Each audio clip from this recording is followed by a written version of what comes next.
Time for another coffee with Kilroy, or what I sometimes call, a lot of times call, beverage in a book. My beverage, well, yes, I think you know.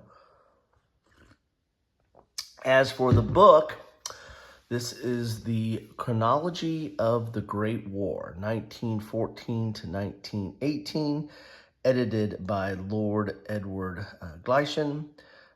This was it's a Greenhill military paperback, and I first saw this when I was watching Nangwaya's channel, and I'll put a link to his channel if I can in the description, because give him a call out.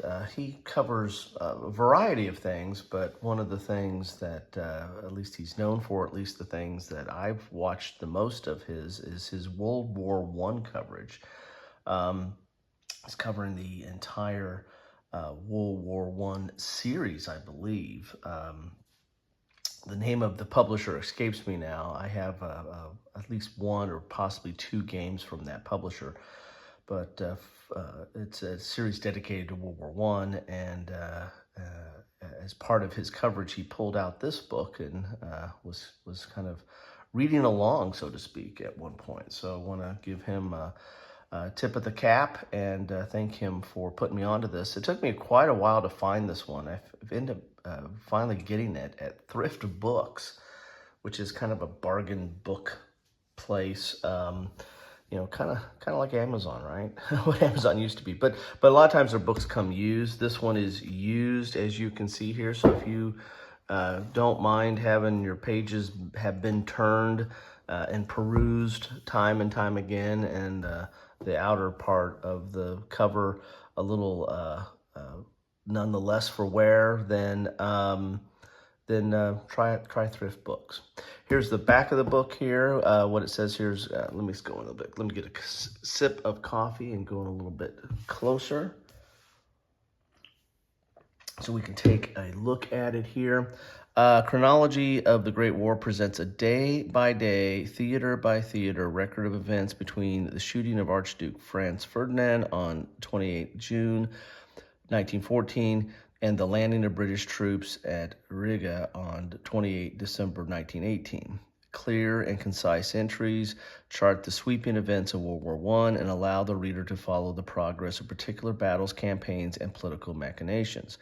The chronology itself is fully cross-referenced and supported by a wealth of detailed data drawn from British, German, French, American, Russian, Austrian, and Italian sources on casualties, prisoners of war, expenditure, air raids, losses, and shipping. Each theater in the war is covered in depth, and entries on the Western Front, Eastern Front, Southern Front, Italy and Balkans, Asian, Africa, and naval operations are presented side by side for ease of comparison. The overall effect of this remarkable presentation is to show the diversity and breadth of the conflict, too long characterized by the sluggish stalemate of trench warfare. The Chronology of the Great War was first published in 3 volumes between 1918 and 1920. It was compiled by the British Ministry of Information under the editorship of Lord Edward Gleishan. So there you have it. That is the back. And this is basically a timeline, right? It says chronology, but it's one of those timeline books. I've covered or touched upon timeline books at least a few times. I can think of maybe 1 or 2 times I've covered it. I've done a lot of videos, so I'm scratching my memory to figure out how many times I've done it. But I might actually do a separate playlist with just timeline books, because I do find them interesting. Some people, find them boring or stale.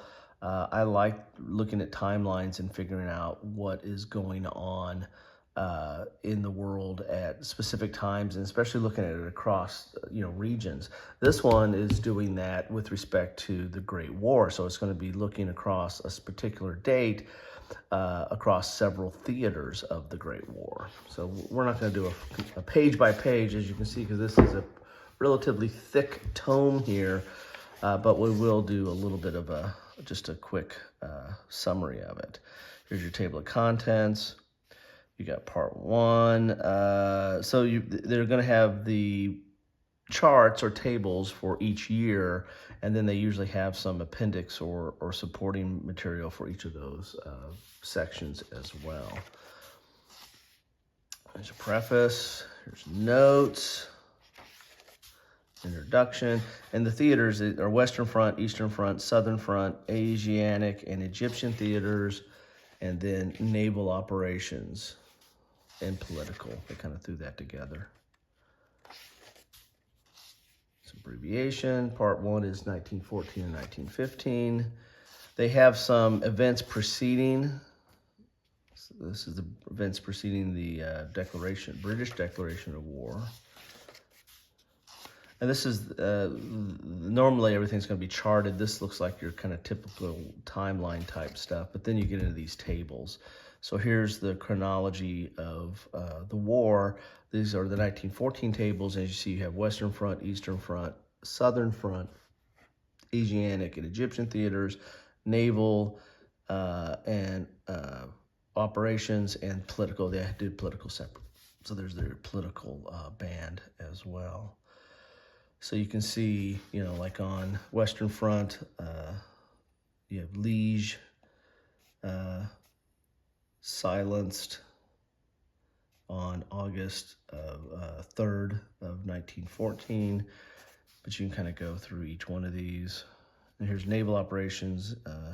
Goeben and Breslau enter the Dardanelles, as you can see on August 11th.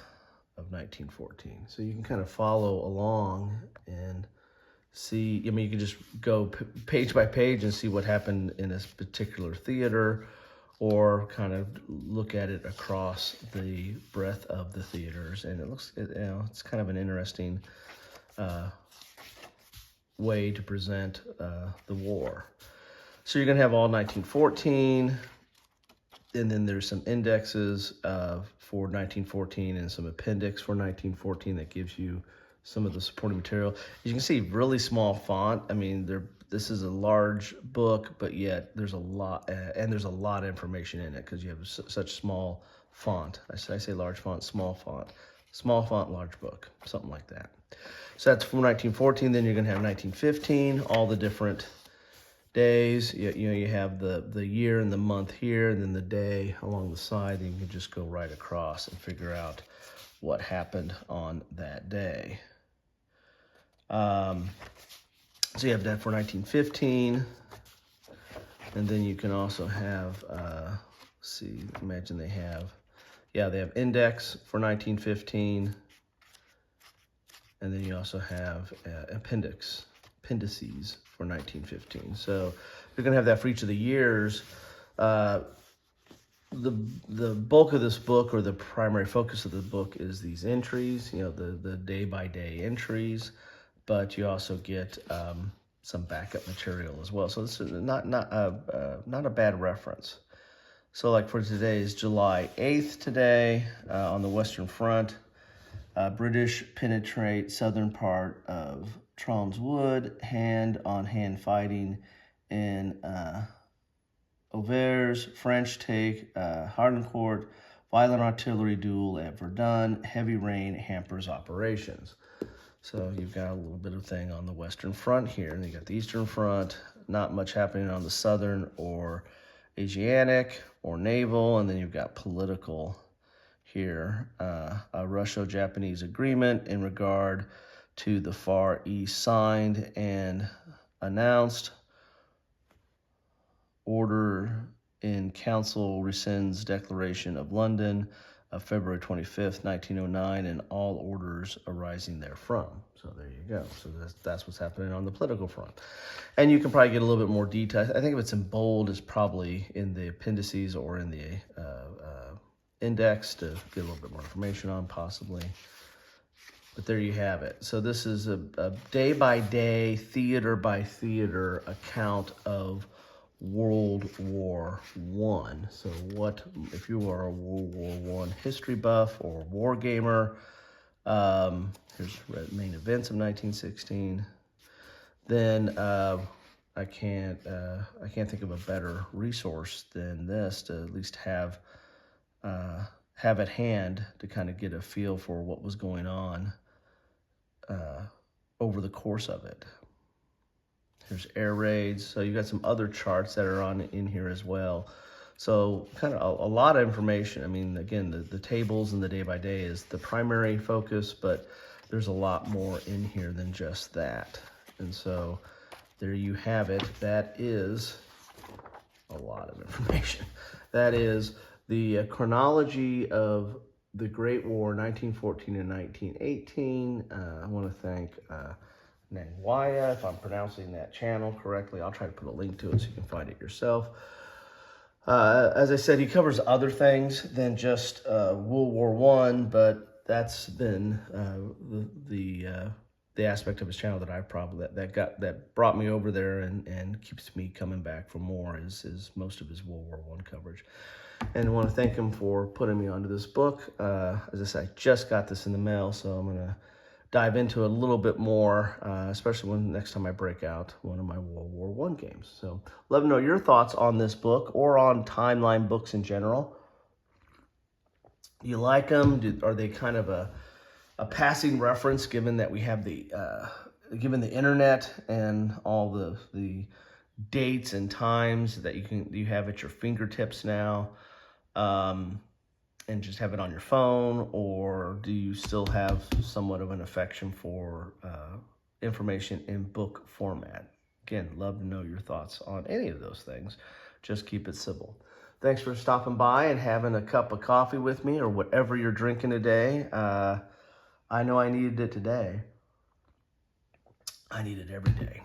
Anyway, thanks again. Take care.